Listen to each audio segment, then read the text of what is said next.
All right. What's happening, everybody? Watching now or later. Of course, I'm doing an intro because this is pre-recorded and you're going to be able to get this in the book club section. We're reading E-Myth Enterprise, How to Turn a Great Idea into a Thriving Business, and we are reviewing chapter 1. So this is a book review, everybody. So I know everybody's on mute. I don't know if you read it, if you heard it yesterday. I literally read it out to you. Listen, Arita, and it's in the app.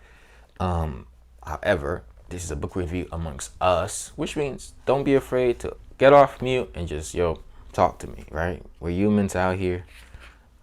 We're just humans, okay? That's how I look at it. Okay. So what this book talks about, it says, this book is how to build a free enterprise system, building a successful business in a free market system, okay? And the free market is really talking about the idea that you can have a service or product and bring it out here and you'll be able to serve it to the customers. Now, what the author stresses is that businesses do not exist. People do not exist because of businesses. Okay, businesses exist because of people. Okay. So let me ask you a question. What was your idea of business when you was growing up? What did you think business was? Anybody want to share with me? What did you think business was?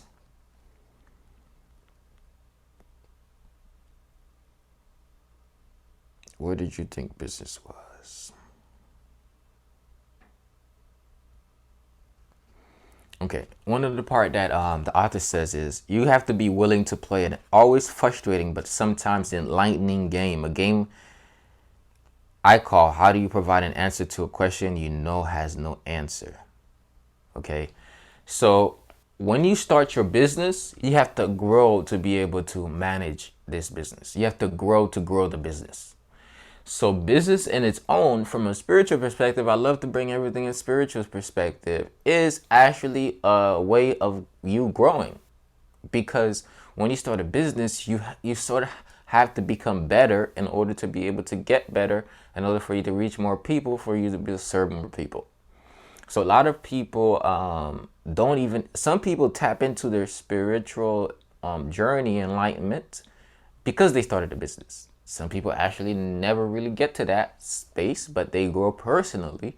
Their mindset shift, the way they look at life shifts, their paradigm of the world shifts, because they had to grow to build the business. Okay. However, when you build a business that really this book kind of talk about, when you feel like you're serving a bigger purpose here on the earth, it kind of like calls you to spiritually grow, okay? And of the spirit means that to get in touch with the unknown forces, to create out of thin air, right? To listen to the intuition inside and bring out something of value, okay? This happened for me, I started my business and so many different obstacles and challenges happened, and along the way, I found my purpose. I revealed my purpose. I revealed the gifts through the business, and I sought to be better, to better provide for my customers, for my tribe. I called them, usually everybody I came across, I didn't really call them clients. I used to call them fam, flex fam, or really, well, that's how I looked at it. That's how I've always looked at it from the moment I started on Flex FP, which was one of my major businesses in college 6 years ago. So you have to grow to be able to build the business, and the business helps you grow. Okay, so that's one of the most major things I got from my own personal experiences, not just this book. Okay, a lot of people look at customers as a bother. They look like customers are annoying. They say customers, we don't want to deal with it. Okay, well, that's a bad way of looking at it, right? Because guess what? You are supposed to serve your customers. What up? You're supposed to serve your customers. So you have to customize the experience for them. So how can your customers be the annoying? You have to figure out ways to give them more. That's one of the major things that this talks about. Okay. So is there something that all great business can do can be regulated by other businesses wishing to be great? Is there a clone to greatness? So the author says, yes, there is a clone to greatness. And this book answers how that clone is here. Okay, so he then talks about success proneness. He talks about how this template is timeless, how it transcends a lot of stuff, transcends time, technology, industry. Okay.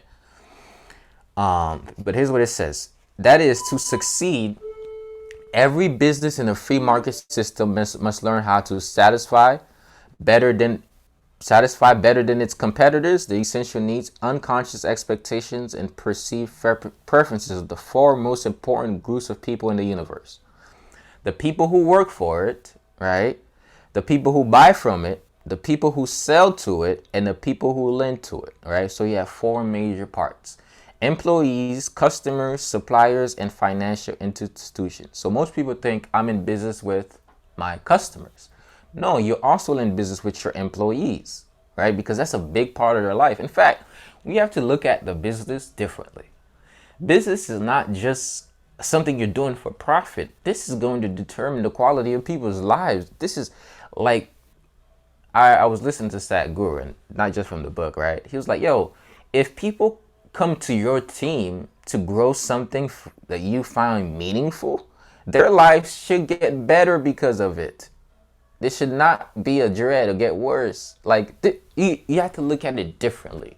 Like, these people are human beings who are spending 8 hours out of their days with you to help you grow your mission. Like, you got to look how this is a beautiful thing. And when you start, that's how you build a culture that's unlike no other, because you understand that these people are out here trying to grow. They have they have personal problems, and you want to build a sort of structure to facilitate that, right? Your customers too. These people, they have a problem, or they have something they want, or they have something they want to enjoy, and they're coming to you for it. So best you provide that as great as you can. Okay. So this is why I focus on the experience. This is why I give y'all more, right? I give people way more than they pay for. That's what I do, because I understood. When I first read this book, it definitely influenced my mindset. So your suppliers, you're also in business with your suppliers, the people who help you have the stuff to give. Like, for instance, now wherever you get the clothes from, right? Those people, you have to build a relationship with them, right? And if you need to fund your business, the financial institutions too. Those are going to be the other thing too. So he sums it up, and by he, I mean Michael Gerber, E-Myth Enterprise, says, listen, businesses exist only because people want them to. Okay, so that's why I was saying Martin Luther King did not just have a dream, he had a plan. We're just not running it, right? There was a point where MLK said, hey, listen, if you not for me, if you not gonna stand up for my people, if you gonna have these laws and regulations that's not working, we're not gonna buy from your business, because we decide whether your business survives or fails. That's the power we have the power does not just lie in our minds or in our voices. The power lies in our pockets. So where we spend our money is saying, hey, we agree with what you do, and go ahead, take my money. Okay, so businesses only exist because people, but most businesses look at people as a problem. Like, you ever went to a store, and like Walmart maybe, and they're just so sick of you. Like, where can I find the tomatoes? What do you mean, where you can find the tomatoes? I mean, what? I mean, wait, why are you here? Why did you work here? Can you help me? It's like, no, I don't know. It's like they're so angry, and it definitely ripples up from the management, of course, because the coach is not there, but people are often regarded as the problem, and that in itself is a problem. Okay, all right. So, and by the people, I'm not just saying the customers. I'm talking about the suppliers. You look at the suppliers as a problem. Why the supplier charging me so much money? I thought I should get this for cheaper. The lenders, why does the bank interest rate, they suck. So people are usually regarded as the problem. Okay, and that's not a good thing. So the author suggests one of the best ways to grow an effective business, an E-Myth enterprise, is to give the customer, let me see if y'all remember what? Okay, yeah, no, participate. More. More of what? Okay, more of everything. People don't know that there's only so much a business can give. Why aren't they understanding like who? That's what the author says. Listen, you have to give your customers more. Customers more than they pay for. That's a major rule. Like if you've heard any speeches, any business books, give them more than they pay for. But for me, my strategy is this. I do business, but it does not feel like business. It feels like, yo, this is just another human being. Like I know Ed, but we're doing business, right? Everybody in this group, like I've done business with you. You've given me money. You've bought my products. You've went to my class, but it does not seem like I'm doing a business. It does not. It seems like I'm giving value to you, and you exchange money for it because you gladly say, "Hey, man, this is so valuable. Take my money." You know what I'm saying? So you want it to be sort of like that because I give you more. You know, you sign up for a group coaching program, I give you a free one-on-one every day, right? You sign, like, I give people way more than they pay for. So you want to always give people more, all right? In a free market business, businesses are invented by people for a very special reason, okay? But despite of what most of us believe, businesses are not invented only by those people who go into business, the so-called entrepreneurs among us. In a free market system, businesses are invented by all of us, by each and every one of us. Somebody says, what do you mean by businesses are invented by each and every one of us? First of all, it starts with your need in the marketplace. There's a concept called supply and demand.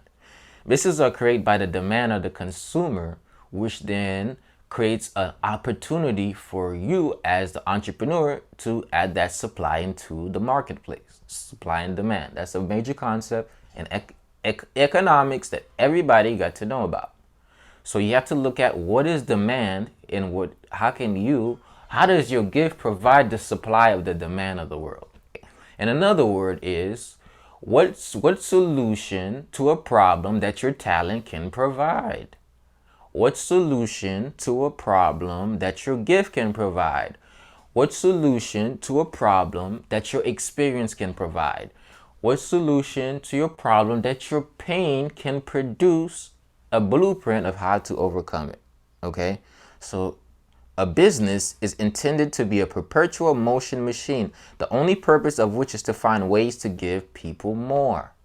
A business is a mechanism designed to produce more for continually rising expectations of people in a free market system.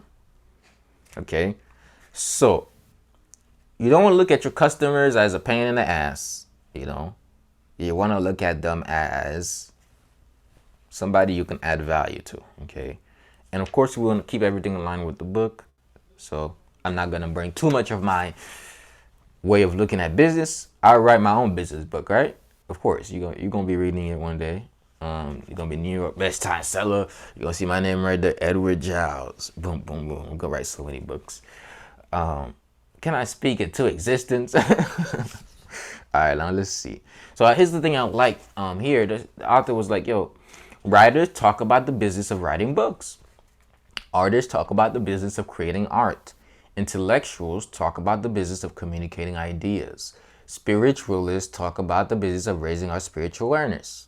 Okay, so everybody is in a business regardless of what you do. Is the way you package it up and deliver it in a free market system. Now, before all of this was like this, and you had to create an LLC or S corp or a what they call a I forgot the name of the basic entity. Before then, people would have stands. In my country, people, when they had something to give, they didn't need to go to the government. They had a market. Before the free market system we know today, there was something called the market. They call it namashe, okay? My mom used to be all in there. So this is in my blood. It's in my bloodline. You know what I'm saying? So my mom, she used to sell clothes. Hand-me-downs. She used to actually sell clothes. She would buy them in bundles. She still does that to today. Right now, and if you go to my mom's house, she got a bunch of boxes full of clothes that she's sending to Haiti and selling. Because she's an entrepreneur.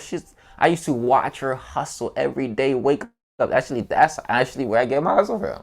That's why I'm so proud of her, and she's the queen of my life. And every time I think about it, my heart flutters. But she is a very powerful woman because she knows how to make things happen. She's a hustler. She knows how to turn this into that. You know, she's like, it's beautiful. Okay, so everybody's at the business, but everybody's to be in a free market system. So she set up her shop. She'll make sure so she made everything happen. So basically, before everything was structured, you had something. You had fruits in your backyard. You'd sell it. You were an artist. You'd find a way to create something and you sell it. But then we started to have these big box corporations where instead of you bringing out your stuff to market, you brought your gift to a company that brought a product to market. And then this is where the shift started to happen. Okay, it wasn't necessary like that anymore. Okay, so but it's still like that because you can have your own business and be in the free market system in a new structured, organized way according to the powers that be. All right, so and we're about to be almost done. Okay, despite what most people think, business is not doing or creating something to be sold. I'm going to read this last part for y'all. Business is a living thing that feeds and grows on the expectations, perceptions, needs, fears, and greed of the people with it comes in contact. Business is a product of everything we believe to be true, need to be true, want to be true. Our businesses are us, and we are our businesses. Which brings us to one point: the E-Myth enterprise and the position of one. That is, any business can succeed only to the degree that it gives each and every one of its four primary influences more than they expect from any of its competitors. Okay, so this is why I say, hey, there are many healers out here, and I'm in the business of bringing in enlightenment, information, whatever you want to call this, and I make sure I give you more, right? Because then you say, hey, I want to stick with you, bro, because you give me a lot. You know, I don't want to go to this other. I want to stick with you, so I want to do business with you. You know, so you want to give people more. So the way that a business accomplishes this objective is what we would call a good idea. An idea will attract customers to it. An idea will attract employees to it. An idea will attract suppliers to it. An idea will attract lenders to it. It's the idea that attracts with the greatest force. Now you see, rising prime is an idea. Why you wake up sporadically throughout the day? Why not have a rising routine where you can transform your day by priming your brain to be a certain way through personal development, mindful movement? You see, I've created a whole new thing out of something that I saw was an opportunity, out of something that helped me grow. And now I delivered it as a business, as a product. Okay, so now there's the big umbrella of my business, but there's different products. Okay, so it is the force of any idea originates in the essential needs, perceived preferences, and unconscious expectations of people it is intended to serve. Okay, thought of in that way, a good idea for a business is one that serves the most people best. Let me read that again. A good idea for a business is one that serves the most people best. Y'all hear me? A bad idea for a business is one that serves the most people least. Okay? That's it. So you want to serve the most people best. Service to others. Service to others. Service to others. So I'm going to read a quick little review of just the tagline of some major points he made. Businesses exist only because people want them to. People are regarded as a problem to most businesses, which should not be the case. Service is an incomplete word. There aren't any good answers for long. You have to keep giving more, because if you don't give more, somebody else will. And the last thing the author talked about was the E-Myth enterprise and the position of one. Okay, so this is chapter 1 review of the book, The E-Myth Enterprise by Michael E. Gerber, How to Turn a Great Idea into a Thriving Business. And we're done reviewing chapter 1. Now we're moving on to chapter 2.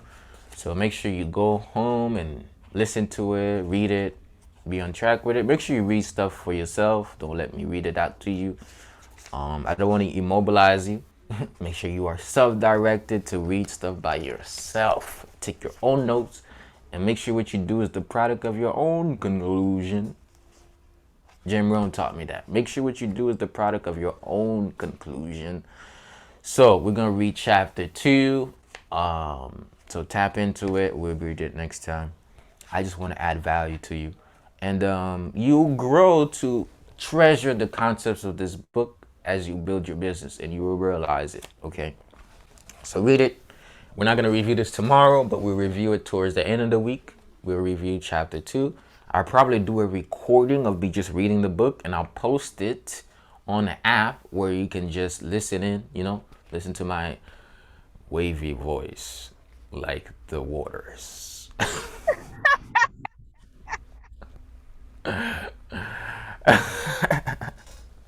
Well, thank y'all for watching here.